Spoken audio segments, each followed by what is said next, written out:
Bakit po kaya unti-unting nawawala yung taas at tatayog ng mga pangarap natin nung kabataan natin? Noong nag-aaral tayo, aminin nyo man at hindi, tinatanong tayo ng mga guro. Tinatanong tayo kung ano ang gusto nating maging paglaki. May mga sumasagot na gustong maging doktor, gustong maging nurse, gustong maging piloto, gustong maging engineer. Ang sasarap pakinggan sa tenga. Pero tila yata abang tumatanda tayo, nagkakaedad tayo, parang lumiliit yung pag-asa natin. Na kung gaano ka ganda yung mga plano mo, unti-unting magbabago yun.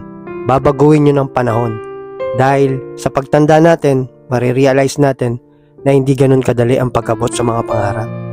Pero ganun pa man, hindi yun hadlang para sa pag-abot ng mga pangarap natin.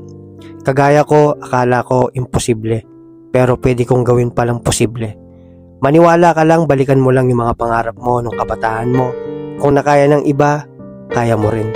At lagi kong sinasabi, kahit anong maging resulta ng mga bagay na ginagawa mo, yung palang sumubok ka, panalo ka na. Kaya kaya mong ipanalo ang laban. Sumugal ka para tumaya.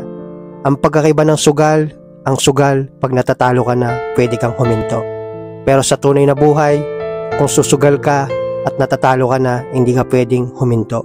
Kailangan mo pa rin magpatuloy para sa pangarap mo. Dahil naniniwala ako, kung may pangarap ka, dapat huwag kang maging kampante. Pero kung ayaw mo maghirap, huwag kang mangarap. Ang buhay ganyan lang. Walang permanente sa mundo. Ang importante, sumusubok ka. Dahil hindi mo kailanman malalaman ang kasagutan sa mga tanong mo kung hindi mo susubukan.